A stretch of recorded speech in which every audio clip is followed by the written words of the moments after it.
Hi, welcome back, Heather. Thank you. It's good to be back. I'm still taking things kind of slow though, so our lesson may be a little bit fast tonight. Hey, I like sermons that way too, so that'll work. Yeah, all right. Well, we're going to skip review because it has been a few weeks since we've gotten together for anything. So we're going to move right into our lesson, okay?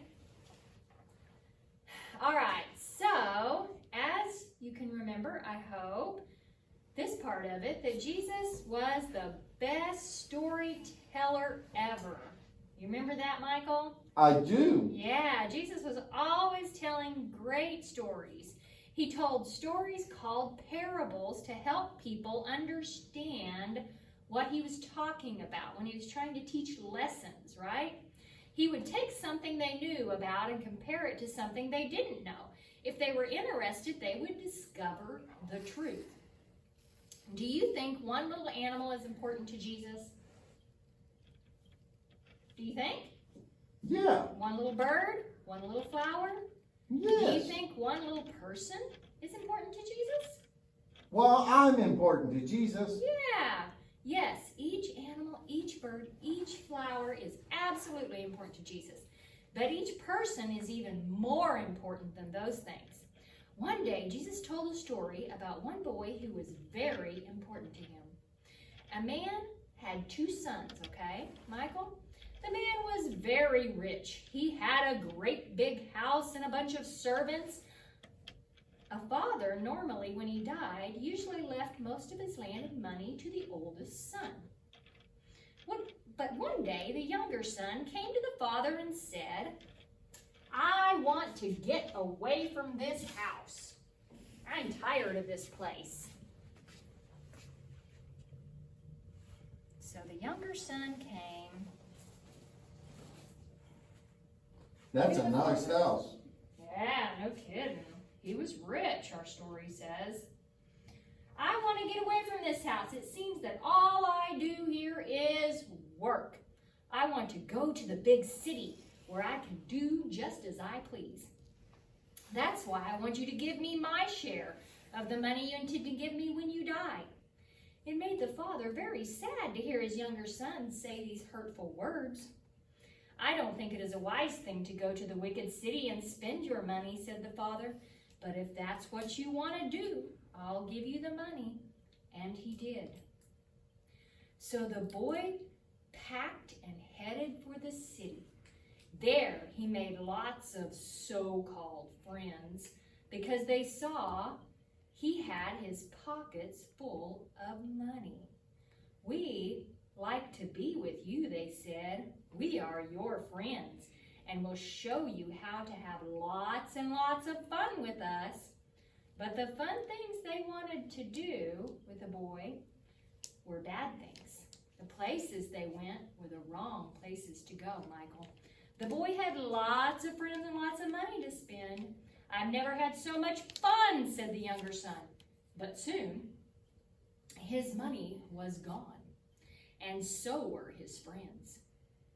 He tried to get them to help him, but they only answered, you were dumb to spend all your money, and they walked away from him. They weren't true friends at all. Not only was he without money, but he had no food to eat. So he found a farmer and pleaded with him to let him take care of his pigs. So when he left, Michael, he had a whole bunch of money, right? Yeah. Yeah, and he made so-called friends, right? And were those really friends, Michael? No, they just wanted his money.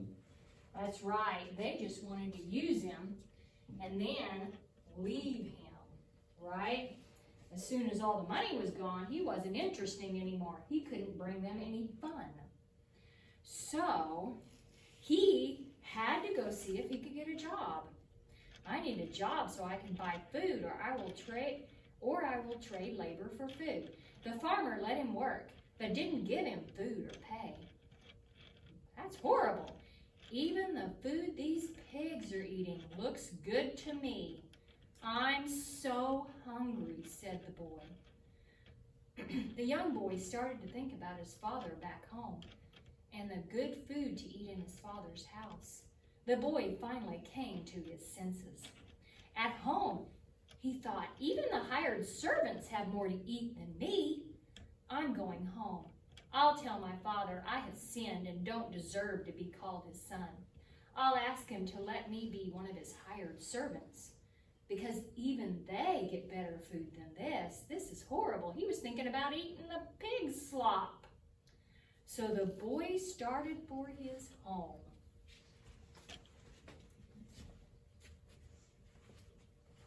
And what do you think the father had been doing all this time that his young son was gone? What do you think he had been doing? He was worried about his young son. Well, yes, of course, because he loved him very, very much, Michael. And he knew he had made a wrong choice, and he had continued to hope that his son would see that he was wrong. Often he was standing at the end of the road, looking and looking to see if his son might be coming home. One evening, as the father looked down the road, he saw what looked like a tiny speck in the road. Could it be his son? As the speck grew bigger and bigger, the father said, "It is my son." And not only was he waiting for him, he ran to him. In excitement, Michael, he could not wait. He was so excited that he ran to meet him. He hugged and kissed him. "Father," said the son, "I don't deserve." But the father interrupted him. "Quick," he said to his servants, "bring the finest robe in the house. Put it on my son." The father put a jeweled ring on the boy's finger and shoes. "He must have shoes," the father called to the servants as he saw his son's bare feet. "And kill the fatted calf I have in the pen. We must have a great feast for the son that was lost and has now been found. Yes, it was like he was dead, and now he is alive again." So in such excitement, he was not only thrilled that his son had come home, but he wanted him to know that he was more than welcome. He brought him a robe, shoes, the whole fixings, made a great big feast. While this happy party was going on, though, the older son came in from the field and said, "What's happening?" he asked. "Your brother is back," said the happy servant. "That makes me very angry," said the selfish son. "I'm not going to a party given in honor of him."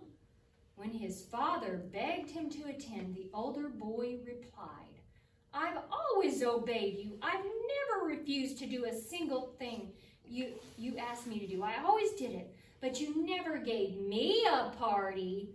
But look what you've done for my brother, even when he spent your money doing wicked things in the city." The older boy was angry and jealous for all the attention that his brother was getting. The father very calmly said, "My dear son, you and I are very close, and everything I have has always been yours. But it is right to celebrate, for he is your brother who was dead in sin and has come back to life.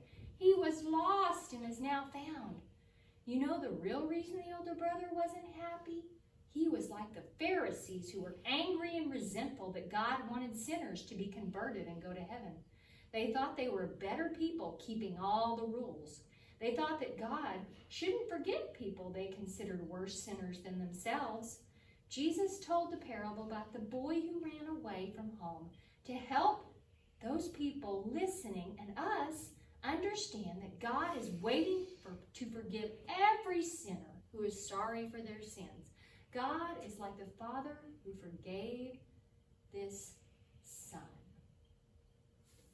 Great story, wasn't it, Michael? It was. I like that story. Yeah, so we just need to remember that we should always be excited enjoy and celebrate when somebody who is lost comes back to the Lord, right?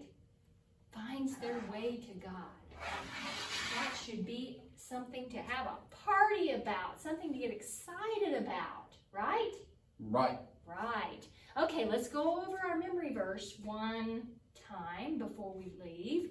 It is, do not judge, and you will not be judged. Do not condemn, and you will not be condemned. Forgive, and you will be forgiven. Luke 6:37. Remember to practice that, boys and girls. Okay, and let me too, try. Michael. Okay. Do not judge, and you will not be judged. Do not condemn, and you will not be condemned. Forgive, and you will be forgiven. Luke 6:37. Woo!